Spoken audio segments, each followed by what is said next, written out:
I'm on a quest to have a second healthy baby, and that means I'm not putting any toxins, any fragrances in my body, and that's where Caraway Home cookware and their Tupperware come into play. Right now, when you use my code TSFS at carawayhome.com, you get 10% off. I'm sure you're like, Sarah, what are you talking about? Well, Caraway products are non-toxic. That means they have no PFAs, PTFEs, those forever chemicals that are extremely hard to pronounce. And I just ordered their storage containers in navy. Oh, and hello, they don't have any toxic chemicals either. Don't believe me? Go and read their 5-star reviews. Over 65,000 people have rated them 5 stars. Visit carawayhome.com/TSFS to take advantage of this limited time offer for 10% off your next purchase. This deal is exclusive to Sarah Fraser Show listeners, so support my show and visit carawayhome.com/TSFS or use code TSFS at checkout. Caraway, non-toxic cookware made modern. Hi there, this is legendary comedian and podcast pioneer Jimmy Pardo. I'm here to tell you about the award-winning podcast Never Not Funny. We are now celebrating our 18th anniversary. That's right, 18 years of podcast greatness. Never Not Funny was one of the first comedy podcasts, and I'm told it's still one of the best. With guests like John Hamm, Caitlin Olsen, Sarah Silverman, Maria Bamford, and Conan O'Brien, you get to listen in on some of the funniest people on the planet, tell stories, and make each other laugh. Subscribe to Never Not Funny now in Spotify, Apple Podcasts, or wherever you get your podcasts.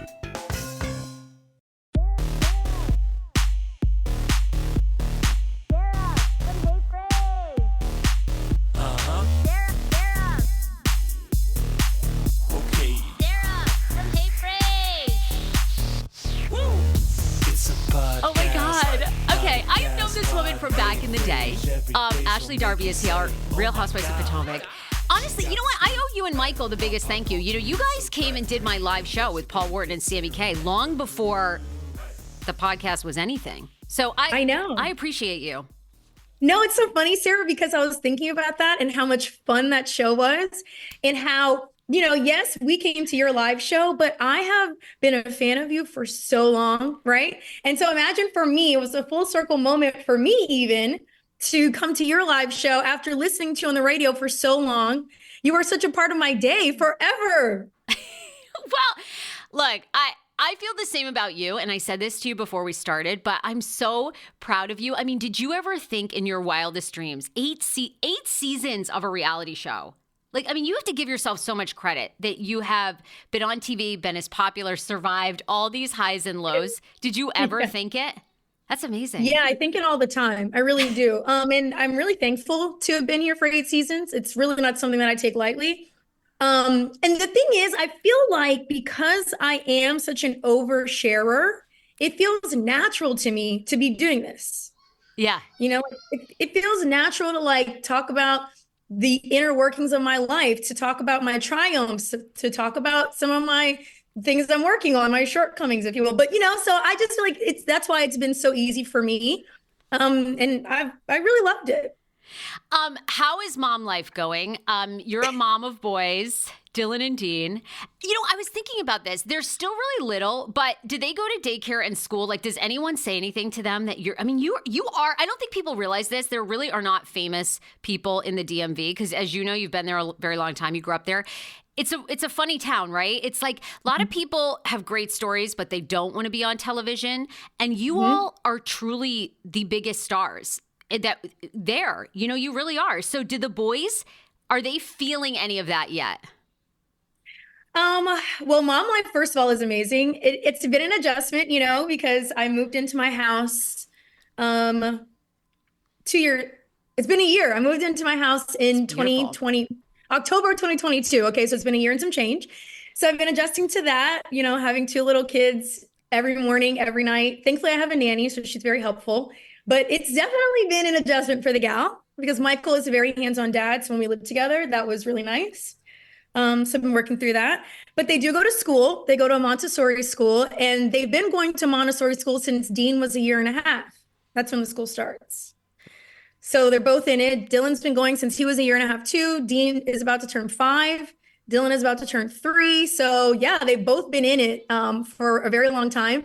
And yes, the parents know who I am, but they don't say anything. Really? They really don't. Okay. Sometimes they'll slip and they'll be like, sometimes they'll say my name or they'll say something that I know is on the show, but then they'll kind of be like, oh, and they'll kind of backtrack on it. So I think they're trying to play it cool. Wait, do you appreciate that, or would you rather have people just come up to you and be like, okay, girl, I watch you, like, I love the show? Like, what do you prefer?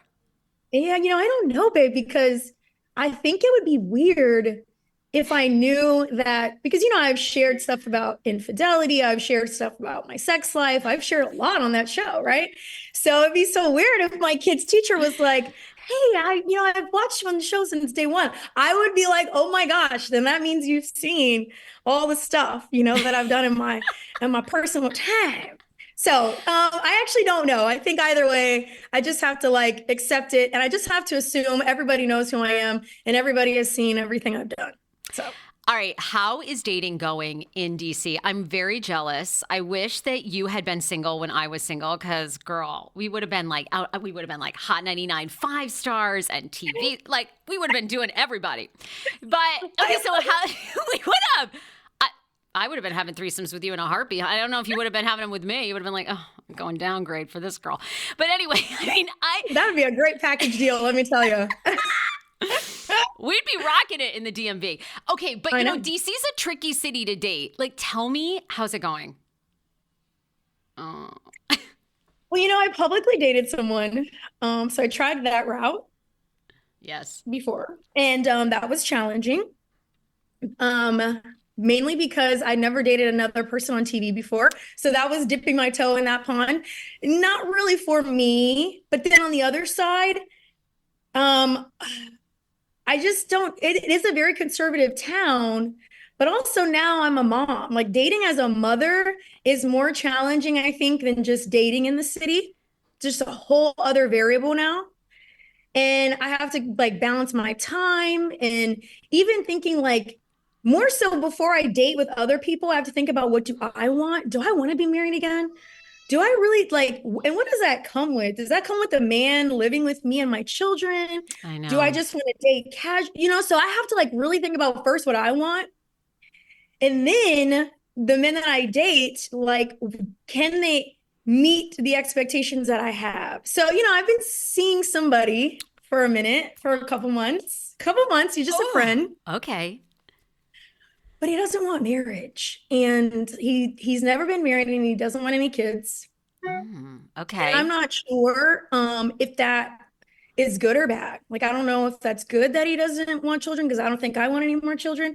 And also, I'm not sure if I want to be married again, but I want the possibility to get married again. You know what I mean? So it's just like all these things. And I think the short answer to your question is it's really hard for me. Oh, I have to imagine. I mean, you are famous now. And I mean, is this guy famous or no? It sounds like he's okay. So he's not a Commanders player. Because I could see. No, he works in politics. Oh, okay. Oh boy. Yeah. All right. Oh, I love this. Okay, so maybe you're going to be the next first lady. This is exciting. Right. You got my vote.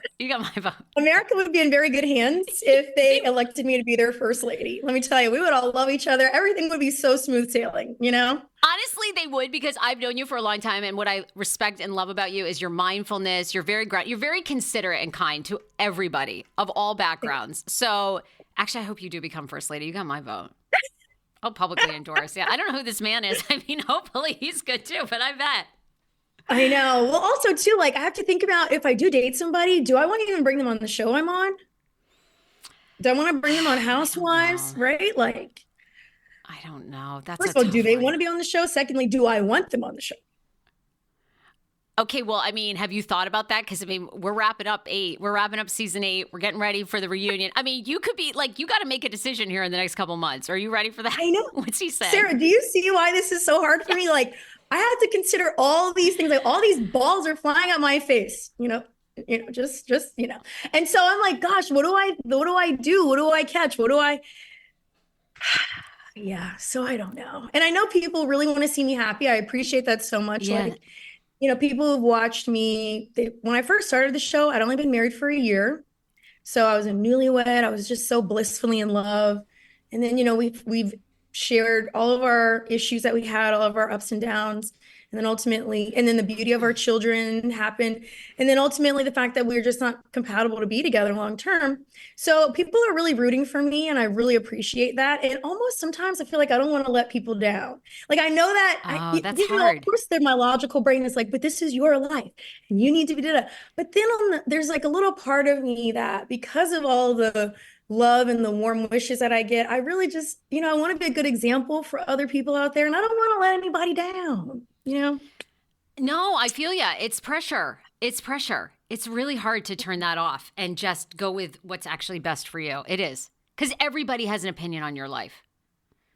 Yeah. They do. And I mean, I don't mind the naysayers and all that. It's just, it is really the more the positive people that I want to uplift. And I appreciate that Housewives a lot of the shows, a lot of housewives, I can't say all, are aspirational. Like they are women who a lot of people look up to and they admire, and their accomplishments and the things that they've done in their life.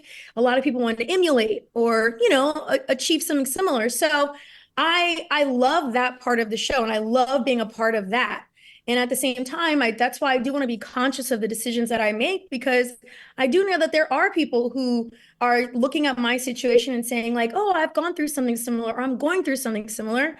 And I want to be able to help lead them in the right direction, just like I'm trying to lead myself, Where do you think the pressure is? Like they want you to date what? A guy of a certain stature or age, or where's the pressure? That's a good question, because I think it's more so that they want me to be happy. Like, I feel like if people see that I'm with somebody who loves me healthily, because, again, my ex-husband and I did show the good, bad, and the ugly. So people did see some of the toxic traits that were in my marriage. And so I think that moving forward for myself, and what people want to see for me, is a more healthy love, like a constructive love, one where I feel supported, one where I'm glowing and, I'm being the best woman, the best mom, the best person that I can be in a partnership. Like I feel like I'm doing great on my own, but considering bringing another person in, like I think people just really want to see healthy, happy love from me. And I must say, my cast member Mia, she's like, I don't know if you've seen, but she's very happily in love. And that inspires me too, to see, while I may not necessarily do it the same way as her, I really love that she's so happy. Yeah. And you feel that. You feel like this new guy she's with, she's genuinely happy. I do think that. Yeah, we've talked about it a lot, and yeah, she seems really happy. Her social media, they, loved up at the Usher concert together and stuff. And I'm just like, yeah, like, that's beautiful. My girl, she's really beaming. She's beaming. All right, now you're going to hate me, but I kind of miss Michael. I miss my Michael Darby on the show. Yeah. Does Michael miss, how are you and Michael? Like, are you good? You always seemed good, but are you good? This is a first for the Sarah Fraser Show. I have partnered with a mindful eating doctor. You guys know I gained and lost 150 pounds until I found mindfulness and quit all fad dietings. If you have tried every diet under the sun, I want to introduce you to Dr. Applin at Optimal Body. Go to myoptimalbody.com, request an appointment, and be sure to say that the Sarah Fraser Show sent you, because you can qualify for a free personalized assessment, plus a bonus free 30-day supply of their gut repair product when you sign up for a customized plan. Again, that's myoptimalbody.com to request an appointment. I have never partnered with a fad weight loss company, and I never will. Dr. Applin is the real deal. If you have even tried Ozempic and it didn't work for you, you need to see him. Starts with a gut reset, and they actually make a plan for you that is long-term and slow weight loss, so you can keep it off and change your life forever. Don't believe me? Go and read their mindful 5-star reviews. Go to myoptimalbody.com and tell them the Sarah Fraser Show sent you. Don't you love discovering new games for your phone that are a bit of a mind teaser, a little bit of a mystery, and aren't filled with annoying ads? Boom, I got it for you. Seeker's Notes. Guys, Seeker's Notes is a game already played by 40 million fans. And the best part about this game, it isn't one of those games just for killing time. It's a perfect stress reliever too. The game is great with community and social interactions. Every puzzle is a workout for your brain, baby. Also, the best part, like I mentioned, totally and no annoying ads. It's no Wi-Fi needed, and it's free. Now, it has a variety of virtual collectibles as well. Beyond the captivating visuals and immersive atmosphere, Seeker's Note offers a treasure trove of virtual collectibles. These are not mere items. They are relics and add depth and meaning to your journey. What are you waiting for? Get playing today. Get a little stress reliever. Oh, nothing is better than a fun game on your phone. Download Seeker's Notes now. We're better. Yeah. We're better. Things were a little rough there. He didn't really appreciate some of the things that were being talked about on the show. Season 7, I guess that was. So, like things that, some of the vulnerable things that I shared that also involved him, he didn't appreciate that he wasn't able to give his side. And the reason he's not on the show is because he feels like for his professional life, he needs to be a little more guarded. Not everyone is meant to share all of the ins and outs of their life. He's not meant to be one of those people. Yeah. So, okay, but we're better. We're not getting a Michael Darby back. In a perfect world, because we are co-parenting. Like, we were at Monster Trucks together last weekend. We were like doing all these, we're talking about spring break. I don't know what's going to happen for spring break for the kids, but last spring break, we took a trip together. We had separate rooms and everything, but the children got to see their parents on the trip together, not romantically, but like we were both still present there. So hopefully as we keep prioritizing the children more, we can, and I would love for people to see that because they haven't seen that. Well, I think, look, obviously knowing you guys a bit personally, right? I mean, Michael is a lot of fun. He's a lot of fun. Sure. He is, he was always the party guy around DC and this investment guy. I mean, and so you never see that. You see all like the drama between you guys and then the whole Juan storyline of people thinking Michael is gay with Juan, so it's hard. I can see why he wouldn't want to come back, but I miss that Michael spirit, like always like ready to party, all that kind of stuff I feel like is missing. I know it is. It's missing. And, even there are some moments where, even though I know we're not meant to be together, like sometimes I do even miss that in my life. Like I do miss his lightheartedness, his fun, his laugh, so I really hope that one day we can be some sort of friends. I don't know what that would look like, but just some sort of friends, maybe. Well, one last question on Michael. He did seem like he took a lot of it on TV personally, and it was affecting his business, which is, I feel like, what led to the lawsuit, right, with he and Candiace and all of that. Yes. Which now has been completely dismissed, final ruling. How does he feel about that? We heard Candiace's side, but how is Michael, was he really upset that was ruled closed? Like, how's he doing? Well, Sarah, I have not talked to either party in any capacity about it. And I did that personally on purpose. I did not want to be a part of any of it. And Michael did what he thought was necessary. I respect that. I've heard Candiace's opinion. Michael and I have actually had no discussion about it. I found out about that just like everybody else online. So, and that's where I'm going to leave it. That's just not something I want to. Let's move on because you're also a businesswoman like I am. And okay, I'm going to be honest. I have nostalgia. I miss Oz, the restaurant. Do you miss being in the restaurant business?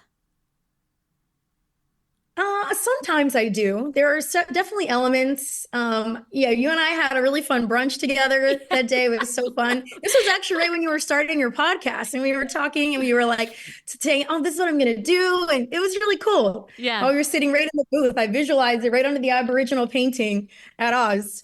I know.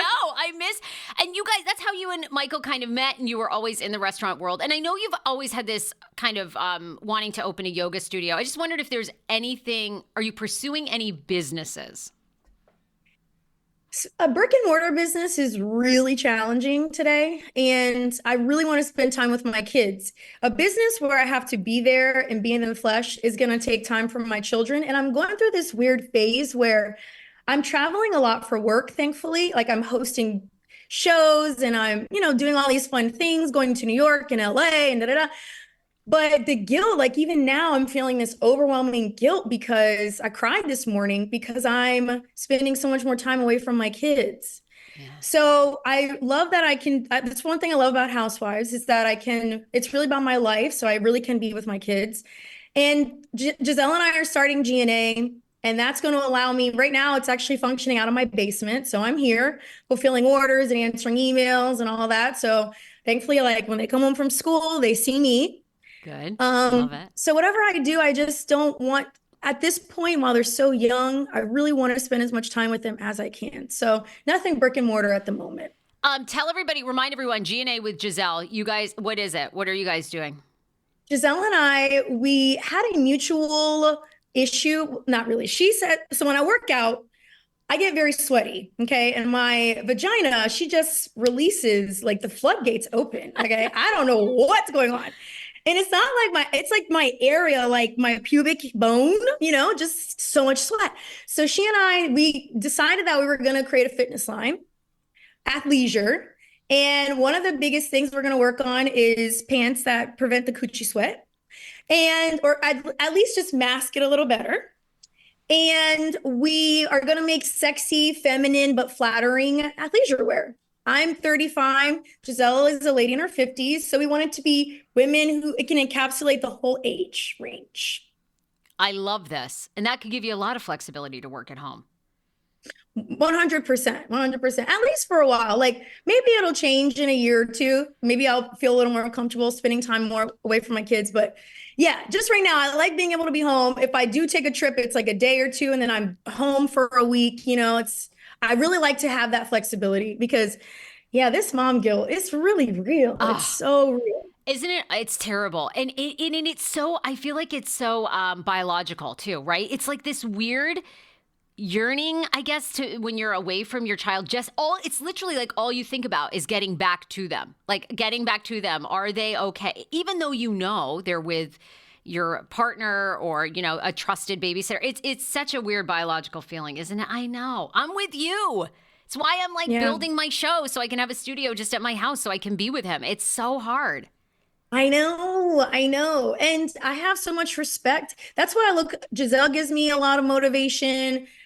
Even Wendy with her kids who are similar ages, her daughter is the same age as Dean, and she has her two older sons. I'm thankful that I am on this journey with these women because they really do help me. They motivate me and they show me that like I can get through this. I will get over this obstacle. It feels a little heavy at the moment, but having friends like them, because they are my friends. We have some ups and downs, but having friends like them, especially Giselle, who calls and checks on me all the time to see how I'm doing. She'll come over just to hang out. So that just really helps me balance this a little bit better. I don't feel like I'm doing it by myself. One of the things I've known about you, and I think people who don't know you personally know this, but you really do a lot of spiritual work, whether it's through yoga, whether it's through just like therapy, the reading, the growing you've done. What are you doing currently in your spiritual practice? Well, there are moments where I've learned in spirituality, there's a saying that the teacher shows up when the student is ready. And when I first discovered yoga was when I first separated from Michael back in 2017. And I was just really down. And that's when I found yoga. So my journey has evolved so much. Times when I thought I wasn't going to be able to conceive, I had issues like the heartbreak I was going through that. I really reached to my spirituality. So I'm kind of at that point again, where I'm at a bit of a crossroads about dating, like we talked about dating and balancing motherhood and being an entrepreneur, thinking about my life and how I'm sharing with the world, what I'm giving to the world. Yeah. I'm sort of I'm the student again. And there's a guru, Sadhguru, he's a really amazing guru from India, and he has a really big following. And he has an institute called the Inner Peace Institute in Tennessee, in the Catskill Mountains, I think it's called. Okay. Yes. Tell us. I want to go. Yep. Tell me. Okay. I think the Appalachian Mountains. Sorry, it's in the Appalachian Mountains. And I did a 4-day retreat there. And it was all meditation and learning different meditative techniques. So I'm using these new meditative techniques that I've learned, Sadhguru's set, if you will, of techniques. So that's what I'm doing now. I'm reforming my spiritual practice. I'm doing a lot more meditating, a lot more praying, a lot more manifesting, all of that. So you look so good. You look so good. You radiate it. I love that. Thank you. I have two last questions for you. You're a busy woman. I love that you're doing all these hosting things.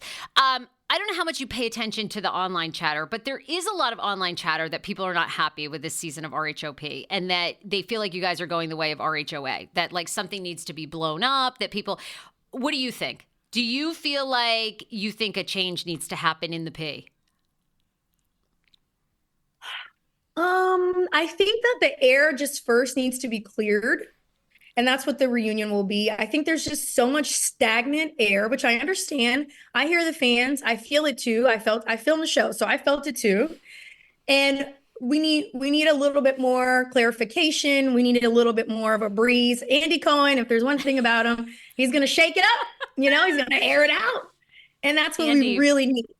Yeah. Andy is so damn good. He's so good. I missed you at BravoCon, but I just sat in awe of him, of all his I'm like, this man is he's just so good. He's so good. He's so good. And what I love about him is he's not obnoxious. He's not like in your face and like, like trying to talk over you. You can see that he thinks about what you're saying, and he's like processing what you're saying. And then he asks poignant questions that really get to the meat of the matter. And that's actually one of the reasons why I've stayed on the show, because if I had someone like Andy Cohen, who I thought had malicious intent or all that stuff, I would never be able to do this show. But I do appreciate that. I think, he really does want to, yes, deliver good entertainment, but also be authentic. And I love that about him. So yeah, there's one thing he's going to do for us. And I think the reunion will just give a lot. It'll be a good moving point. Yeah. And I don't know what's to come. I really don't. Who knows what our production company is called, Truly Original. Who knows what Truly Original will decide to do, or Bravo. But I'll just be ready. I'll just get my seatbelt buckled and I'm ready. I know you are. You're open. I mean, do you think we'll get clarification? I mean, one of the sticking points is, do you feel like Robin and Juan gave us all the truth? That's what people keep coming back to a lot. It's like, well, Robin and Juan skirted this and we never really got, I mean, do you feel like they gave us everything truthfully? I think they've given us everything they're going to give. And I think that it's a little challenging, because the litmus for reality TV is that everyone shares absolutely everything all the time. Like that's what people sort of expect. Robin has made it very clear, as has Juan, that they're going to share what they want and how they want. And that's not just to us. That's also in their personal life. Robin has made it clear as to how she shares with her own family, with her mom and her dad. And I don't expect for Robin to be more vulnerable or share more with me than she would share with her own parents. So I accept that. It's not really my business. Like I've made my point. I said that I didn't necessarily think that everything happened the way Juan said. Robin said she did. And there's nothing else we could do from that. We had to sit down, Charisse, Giselle, and I had to sit down with her. She listened to all of our thoughts. She heard it. She absorbed it. She gave us her feedback. And then we just got to move on. I can't stay stuck on it because I'm not married to Robin and Juan. So what am I going to do?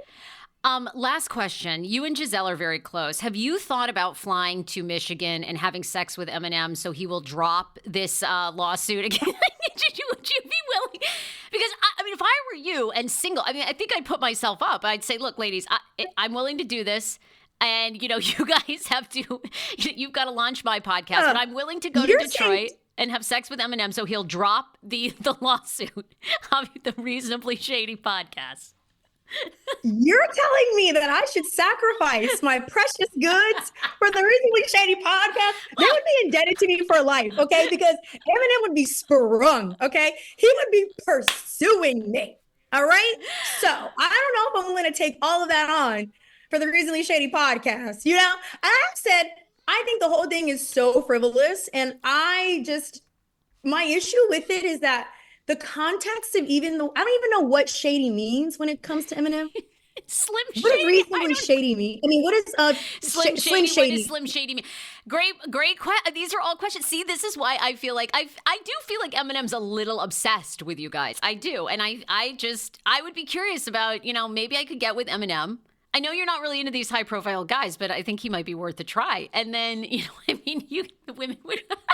Guess. Again, they'd be indebted to me forever. They'd be paying me royalties. Okay, Reasonably Shady would have a dedication to me before and after every show. if I were to do that. Hey, I mean, I would be open to it if I were the man. He seems a little obsessed with you all in the pee, and I would just offer him my pee because I'd be like, you know what? I'm single. Why not? I mean, he's so hot. He's oddly hot. I mean, he does look a little like albino, but I don't care. He's hot? I do. I know he does look, as he gets older too, they get that like blowtorched look, but I don't care. He's so talented. Wouldn't you want to sleep with one of the greatest rappers of all time? I would. Yeah, there are a lot of things I have done for the story. And I'm not naming things I have or haven't done, but I have done a lot for the plot. And I'm not necessarily going to add Eminem to that list. And I do like older men. So it's not even about the fact that he's older. And I do like creative men. You know, he just doesn't fit my mold for other reasons. All right. Well, tell Giselle and Robin I'm here for them. If they want me to head to Detroit, I'm happy to sacrifice my coochie for the Reasonably Shady podcast. And they can do an endorsement for the Sarah Fraser show, start and finish. I'm here for it. Because he needs to get laid. He seems very much like he wants to have sex with one of you. Well, you know, I know some things. I don't know how much is being shared with the public, but I do know some workings of what's happening with it. So hopefully it just ends soon. I hope it ends soon. But I will definitely be sure to tell them, because I see Giselle actually tonight. I'll be sure to tell her that you are willing to sacrifice. You are so selfless. 100%. 100%. Yeah. I'm willing to take one for the team. Look, we're loving you and leaving you. You are off. You are hosting things today. Ashley Darby, Real Housewives of Potomac Season 8. Congrats on all of your amazing success. We have the reunion coming up, which is going to be awesome. Love you, girl. I can't wait to see what's next for you. I love you too, Sarah. Thank you so much, babe. And for you too. I'm excited for all of your journeys. You know, I've been keeping up. So thank you. It's going to happen. Sending you my prayers. It's going to happen. I appreciate that. I really do. Yeah.